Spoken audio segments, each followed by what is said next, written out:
बुंदेलखंड सांस्कृतिक एवं सामाजिक सहयोग परिषद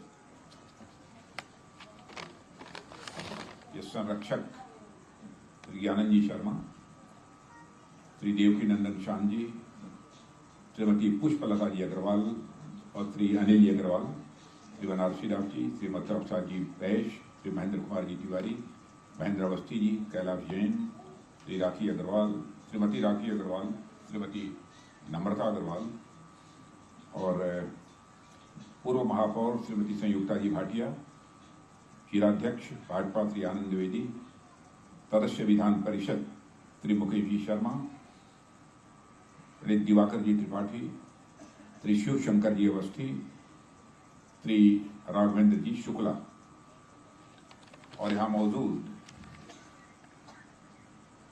सारे सम्मानित आमंत्रित सदस्य बहनों एवं भाइयों,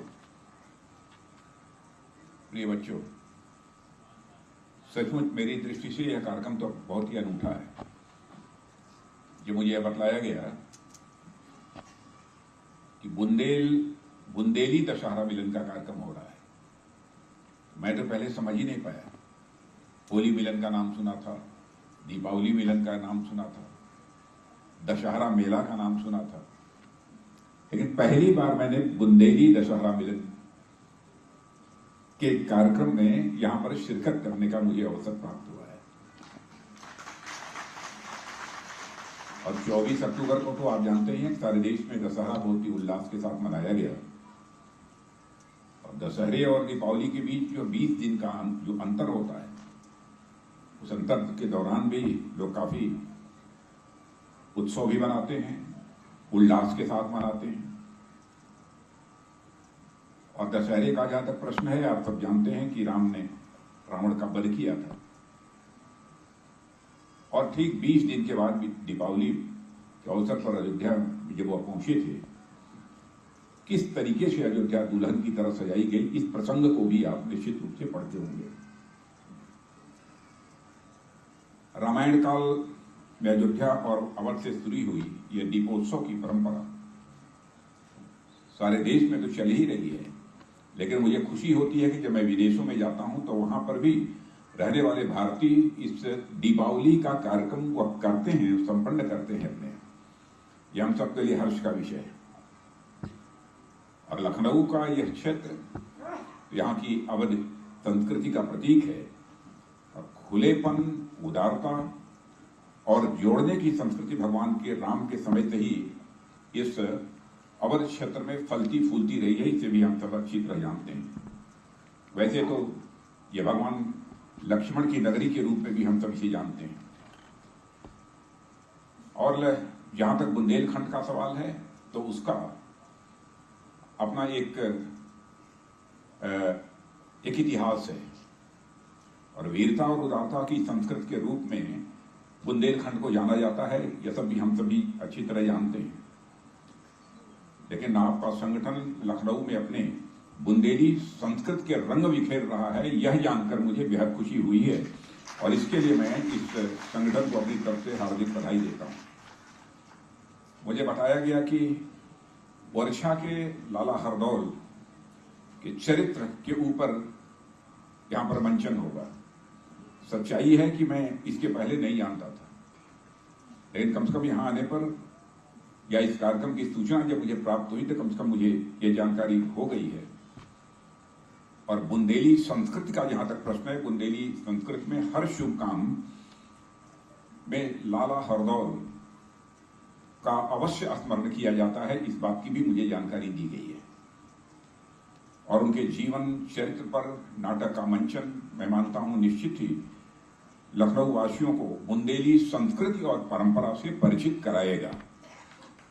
और मानता हूं कि बुंदेली संस्कृति और परंपरा से लखनऊ को जोड़ने की एक बहुत ही सराहनीय कोशिश है।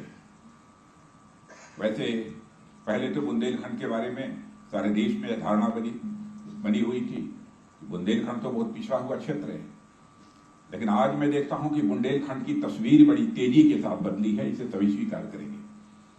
पानी का संकट रहता था, सूखे का संकट रहता था, लेकिन आज इन सब सारे संकटों से निजात मिली है और बुंदेलखंड के कई जिले तो डिफेंस कॉरिडोर जो उत्तर प्रदेश में बन रहा है, अब बुंदेलखंड के जिले उसमें शामिल हो गए हैं। यानी टैंक और तरह तरह के वेपन्स, तरह तरह के डिफेंस से रिलेटेड जो हथियार हैं, अब वो भी बुंदेलखंड में बनेंगे। तो मैं समझता हूं कि बुंदेलखंड के लिए इससे बड़ी बात और क्या हो सकती है। जहां तक बुंदेलखंड का प्रश्न है, बुंदेलखंड और अवध के बीच एक बहुत ही आत्मीय रिश्ता है। जब भगवान राम वनवास के लिए अवध से गुजरे थे तो उन्होंने चित्रकूट में ही अपना स्थान बनाया था। इस बात को भी हम लोग अच्छी तरह जानते हैं। राम केवल अवध बुंदेलखंड को ही नहीं जोड़ते, बल्कि पूरे भारत को जोड़ते हैं और उन भारतवासियों को भी जोड़ते हैं जो दुनिया के दूसरे देशों में, सबको जोड़ने का काम करते हैं। ऐसे हैं हमारे भगवान राम। अब अयोध्या में भगवान राम का मंदिर तो भव्य, गए होंगे, इधर देखा होगा, लगभग बन ही गया है। और आप सबको वो तिथि की भी जानकारी हो गई होगी कि 22 नवंबर को वहां पर प्राण प्रतिष्ठा भी उसकी होगी, जिसमें हमारे प्रधानमंत्री जी भी आ रहे हैं। और मैं समझता हूं कि पूरा देश ही नहीं, बल्कि दुनिया के दूसरे देशों में रहने वाले भी भारतीय उस क्षण की प्रतीक्षा कर रहे हैं जब 22 जनवरी को वहां पर प्राण प्रतिष्ठा होगी भगवान राम की। सच्चाई है कि भगवान राम का मुद्दा हमारे लिए कभी राजनीतिक मुद्दा नहीं रहा है। भगवान राम का मुद्दा हमारी आस्था का मुद्दा है, हमारी श्रद्धा का मुद्दा है, हमारे विश्वास का मुद्दा है। और भारत की सांस्कृतिक विरासत हमारी एक बहुत बड़ी ताकत है। और आपने देखा होगा कि हमारी सरकार हमारी अपनी सांस्कृतिक विरासत को बचाने के लिए कई महत्वपूर्ण कदम उठाए हैं। बहुत विस्तार में जाकर उसकी चर्चा करने का यहाँ कोई औचित्य नहीं है, लेकिन इस कार्यक्रम में जो कलाकार हैं, उन सारे कलाकारों को मैं अपनी तरफ से हार्दिक शुभकामनाएं देता हूं, उनको बधाई देता हूं। थोड़ा लखनऊ में आता हूं तो कार्यक्रम की व्यस्तता कुछ जरूरत से ज्यादा हो जाती है, लेकिन अपने सम्मान की अभिव्यक्ति इन कलाकारों के प्रति करने के लिए ही मैं इस कार्यक्रम में आया हूं। और फिर मुझे भी 2 स्थानों पर जल्दी ही निकलना ही होगा। पहले मैं पूरी देर तक समय तक तो नहीं रुक पाऊंगा, इसके लिए मैं क्षमा चाहता हूं।